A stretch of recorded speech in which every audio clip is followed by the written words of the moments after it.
From Hollywood, it's time now for... Johnny Dollar. Johnny, this is George Reed. Well, hiya, George. What's troubling Floyd's of England this time? Johnny, one of our clients, only quite frankly, he's far more than just a client. Oh? Yes, his life is being threatened. Oh, George, you know I hate these bodyguard assignments. Every Johnny, time I handle one of them, it ends up with my own life being in danger. I fully realize Yeah, that. one of these days, my luck may run out. Oh, heaven forbid. Nonetheless, Johnny... If somebody needs protection, why don't you just call in the police? Well, there are certain, confidential aspects of this case that, if any sort of publicity can be avoided... Johnny, Yeah? if it can any way help to minimize the danger to yourself, I'll gladly go along with you on this one. You mean literally, physically go along with me? Yes. Well, now, George, that's not the way I usually like to work. I know, but as I told you, this involves a man who is more than just a client. Yeah? Just what does that mean? It's my brother, Johnny. My own brother. Oh. Yes. Okay, George. I'll be over to see you.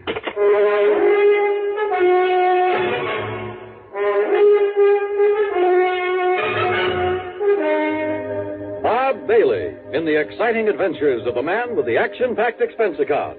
America's fabulous freelance insurance investigator. Yours truly, Johnny Dollar.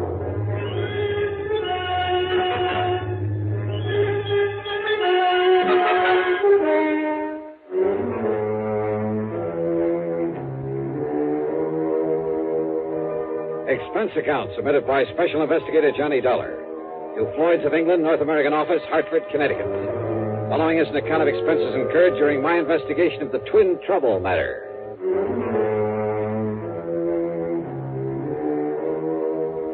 Expense account item 1, $1.20 for a taxi over to George Reed's office at Floyd's of England in downtown Hartford. I found him pacing the floor waiting for me, and needless to say, he didn't waste any time getting down to business.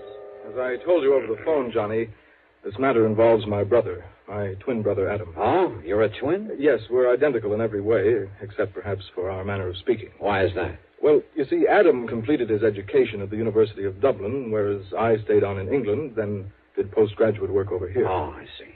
About 18 years ago, Adam and his wife came here to the United States. Is he also with some branch of Floyd's of England? No, Johnny, Adam owns a small brokerage office down in Newark, New Jersey. He lives in a nearby town called Upper Montclair. Say, tell me, has this business of his anything to do with the threat against his life? Everything, I'm afraid. Now, don't tell me he went around selling a lot of worthless stocks and bonds, and now somebody wants to get even with him. Of course not. Adam is a completely honest, reliable dealer in legitimate securities. Then what's the trouble? Well, you see, when he first arrived in this country, he traveled around quite a bit, not only sightseeing, but, looking for a good business connection. Figures. While on the West Coast, he met two men, Shockley and Barron, independent stockbrokers. Uh-huh. They seemed to like him immediately, offered to take him in with them. Well, since his funds were beginning to run out, he jumped at the chance. Naturally. But, Johnny, it turned out that they were swindlers of the worst possible sort, dealing in completely worthless securities. Uh-oh. Yes. Because of his lack of familiarity with American manners and methods, it took Adam quite a while to catch on. But when he did... George, I'm way ahead of you. What? When he finally got wise to them, he called in the law. So they got sent up the river, including your poor misguided brother. And now... Yes, Johnny. It was Adam's information, his testimony, that brought the whole foul operation into the open. As a result, of course, his prison term was a relatively mild one. I didn't know there was such a thing. But now that the others are free, they're out to get him. At least the one named Shockley is. It's he who has contacted Adam with this impossible proposition. Uh-huh. When did he and Barron get out of the clink? About 2 weeks ago. I see. So what's the proposition Shockley has made your brother? Johnny, Adam has spent the past 9 years, ever since he was released out there, building up this small brokerage office here in the East. Now he and his wife are finally beginning to reap the fruits of their labors. Children, two fine, upstanding kids, are in college over in New York State. So? But if it were ever to become known that he once served a term in prison for participation in a stock swindle... Yeah, I know. It would kind of pull the rug right out from under him, wouldn't it? It would completely ruin him, Johnny. And it would probably kill his wife. What's that? This 9 years of struggle of trying to make up for that one mistake has been just as hard for her as it has for him. Right now, she happens to be in the hospital with a serious heart condition. Oh, I see. Is she the beneficiary of his insurance? Yes, she, and then, of course, the children. All right. Now, what is this proposition that Shockley has made? He's demanded $75,000. 70? Wow. Yes. Unless Adam pays it, in cash, in unmarked bills, Shockley will release to the papers, anonymously, of course. Well, he'll tell them all about Adam's unfortunate part in that stock-selling racket years ago. Yeah, which means that if Adam had a single customer left inside of a week, it'd be a miracle. Then Shockley says, after he's ruined him, he'll kill him. He'll what? Unless he pays this money, of course. He'll make it look like suicide. After all, under the circumstances, well, you know, the ruined businessman. Yeah, I do know. Sure, there'll be no reason for anyone to think it isn't suicide. Exactly. Wait a minute. That's the insurance angle, isn't it? Yes. If Adam's death is called suicide, his policy will be void. His wife and kids will get nothing. And if this man Shockley is as clever as Adam says he is, he'll do it in such a way that any court in the land will call it suicide. George, I just can't believe it. And yet, I suppose... He's told Adam that he's already got away with this sort of thing once before Adam knew him. But why doesn't he call in the police, the FBI? If this man already has a criminal record, No. Well, maybe the other one, Barron, is still working with him. No, Johnny, don't you see? Don't you see he doesn't dare? Yeah, I guess you're right. If he called in the cops, the publicity would be just as bad, just as ruinous to him as if Shockley were to shoot off his mouth at the papers. Yes, Johnny. If he goes to the police, he'll only bring his business crashing down on his own head. Yeah. George, your brother's in a pretty bad spot. No matter what he does, he loses. If he pays off, $75,000. But who knows whether that one payment would be the end? Well, of course it wouldn't. But if he doesn't, don't you see it means not only his business, his wife, his children, but his own life? I know. If it were me, alone, a bachelor with nobody else to think about. But with Adam, Johnny, he couldn't do it. He might as well cut his own throat. So we'll have to do something about it. What, Johnny? What can we do? George, I wish I knew. It was obvious this was to be more of a personal affair than business, in spite of the insurance policy involved. So for once, I decided to forget padding out the old expense account. Okay, then. Item 2, $4.35, a tank full of gas for my own car. It was after business hours by the time we got down to Jersey, so instead of trying to catch Adam Reed in his office, George phoned ahead and we went directly to his home on Highland Avenue in Upper Montclair. George stood beside me when the front door was open. And you know something? It was like looking at George in a mirror. Yes, can I... George! Even their clothes were alike. Hello, Adam. Yeah, these twins were certainly identical, except for the slight difference in their manner of speech. Adam, this is the man I told you about on the phone. The man I hope can somehow help you. Johnny Dollar. Yeah, how are you, Mr. Reed? And excuse me for staring. Oh, it's quite all right, Dollar. Quite understandable. And please call me Adam, if you don't mind. Sure. But so help me, I've never seen two people look so much alike. You know something? What, Johnny? What are you thinking? Just a wild, crazy idea, Adam. George. This perfect similarity might... No, well, we'll see. Well, now, wait. Maybe you have an idea there. No. Look, George, forget all about it. Come on, let's go inside where we can talk about this thing. I'm in complete agreement, Dollar, because we have no time to waste. If there's anything you can do about it. Why do you say that, Adam? I've heard from Shockley again. Oh? When? This morning, after the last time I talked to George. He called me at the office. I'm afraid I didn't get as much business done today as I might have liked. Then I left as early as I could. I went to the bank and called on my wife at the hospital. She's very seriously ill, sir. Yes, so I understand. I've not yet had the heart to tell her about this whole ungodly affair. And I can't say that I blame you. And yet, what difference would it make? Whatever happens, whatever this man does to me, it's bound to affect my darling. Oh, it's a terrible thing, darling. Now, this phone call today. Yes. Shockley says that he's coming here tonight. Tonight? Yes. Uh-oh, with my car out front. Well, that's why I stopped at the bank today. He says he must have $10,000 as a sort of down payment, as evidence of my good faith. $10,000? Well, I say that he won't get it. Oh, now, wait a minute, George. No, Johnny.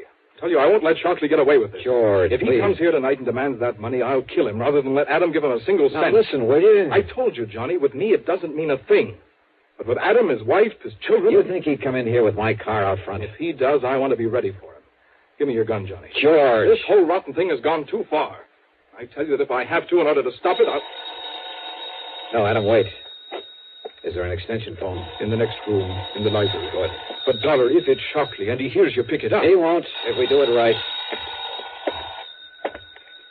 Now, wait till I call to you, then pick it up immediately. I'll do the same on the other end. Yes, all right, Dollar. Can you hear me? I can hear you. All right. Now. Yes? Are you alone, Adam? I'm alone, Shockley. You haven't called in the police. You know as well as I do what that would mean. The publicity. I'm glad you realize that. But I don't trust you, Adam. What? So instead of my coming to your home, you're going to meet me. You've got the 10,000 for me. I have. All right. Cedar Knoll, about 7 miles north of here. Do you know the place? Yes. Cedar Knoll. There's a little shack on top of it, empty. Get into your car. Your own car, Adam. I'll recognize it. Meet me there. Very well, Shockley. Just one thing. Yes? Just be sure that you're alone. Because if you're not, somebody's going to die, Adam. It won't be me.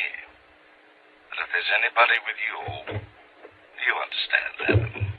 I understand. Cedar Knoll. Uh-huh. Well, Adam, it sounds as though your man Shockley is as clever as you seem to. So where's George? Dollar, he listened to the phone next to my ear. Yeah? As soon as Shockley named the meeting place, George took the gun out of my desk and left. He what? He's going up there to kill Shockley. Unless I can stop him, Adam, he's going up there to get murdered.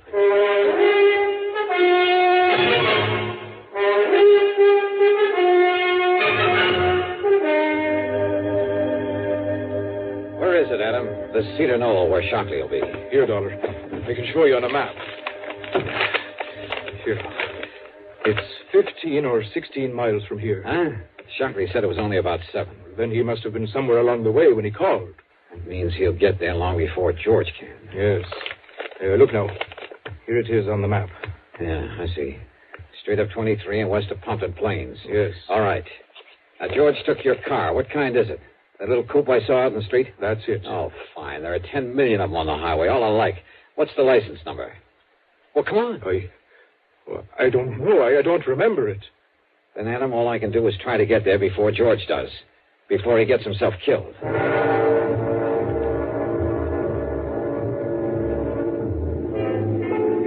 Traffic was heavy. And I don't know why, but Highway 23 was lousy with police patrol cars. I wanted to stop one of them, tell them to come along with me. But this was one case where I couldn't. So instead, I drove within the speed limit, except for a cutoff above Mountain View where I could open her up for a few miles before getting back on the highway. I'd probably bypass George as well as the highway traffic. But the important thing was for me to get there first. That's why I left 23 again, took the curving, narrow, but much shorter back road to Cedar Knoll. Finally, I could see the knoll, a sort of big mound, a high, barren hill. I could see the little building on top of it in silhouette against the moonlit sky. And I could see a car parked up there, a big sedan. So Shockley had arrived and was waiting there. At the bottom of the knoll, I pulled off to the side, cut the engine, doused the lights, and went the rest of the way on foot. As I slowly approached the shack, through a drawn window shade, I could see a light in it, waving around like a flashlight, and the shadow of a man. No, wait. For a moment there were two of them, two shadows. That meant Shockley wasn't alone. And knowing they'd be well armed, both of them killers. Well, this whole thing might not be so easy. Yet somehow I had to keep them from hurting George. Yeah, and from killing Adam. Slowly, cautiously, I edged over to their car. I slid down under it and went to work with my pocket knife on a small piece of tubing near one of the wheels. It was slow and awkward there in the dark under that low-hung car, but it was the one thing I knew It was George. And of all the times to pick with me sprawled out under that sedan, unable to even pull out my gun.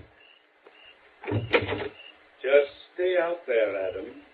We'll take the money and be on our way. Oh, no, you won't, Shockley. This is all you'll take. Watch him, Shock. He's got a gun. Yes. And I'll kill both of you if I have to. Mr. Barron, this isn't Adam Reed. Sure he is. No, he talks differently. This is his twin. It's George. You're right, Shockley. And I'm here to put a stop to this nefarious scheme of yours. Well, listen to the fancy talk. Of course it isn't Adam, so it must be George. And George, my name... No, don't move. Just drop your guns, both of you. Mr. Barron, I'm afraid that Mr. Reed, Mr. George Reed, has the advantage of us. Yeah? Well, listen. He shoots at you, I get him. He shoots at me, you get him. That's right.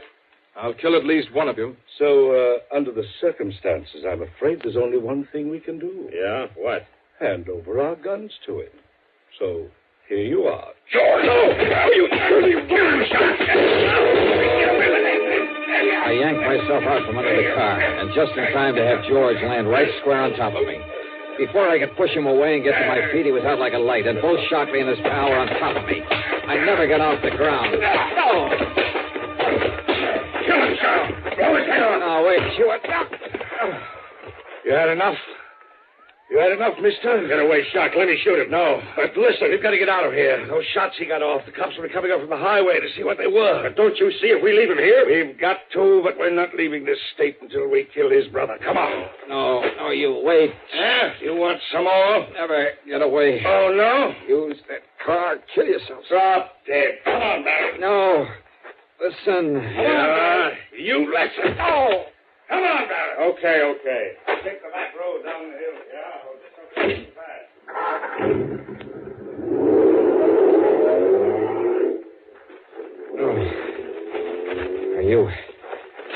Are you okay, George? Yes, Johnny, I guess so. But they got away.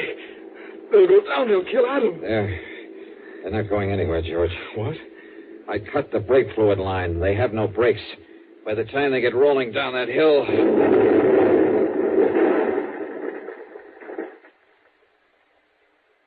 Good heavens.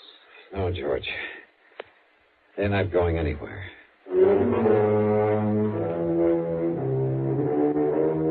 By the time the highway police got to the scene of the crash there on the back road, and of course that car exploded and burned, they had forgotten all about the gunshots, if they'd heard them at all. So George and I were able to leave by the main road unmolested. At the bottom of the hill, I picked up my own car without attracting attention. I suppose I'll have to make some sort of report to the police. But I don't see any reason why I should have to reveal the name of the man they were out to get. Do you? It's certainly too late to need anyone to bring charges against them. As for the expense account, so what's a couple of gallons of gas in so good a cause? Yours truly, Johnny Dollar.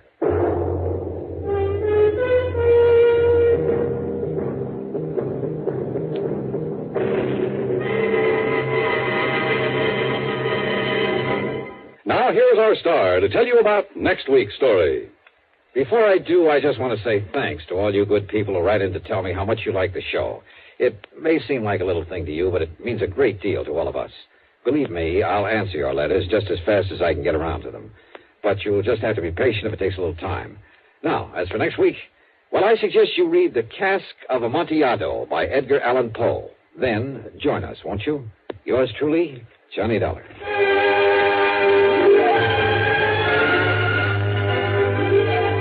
Yours truly, Johnny Dollar, starring Bob Bailey, originates in Hollywood and is written, produced, and directed by Jack Johnstone. Heard in our cast were G. Stanley Jones, Alan Reed, and Frank Driscoll.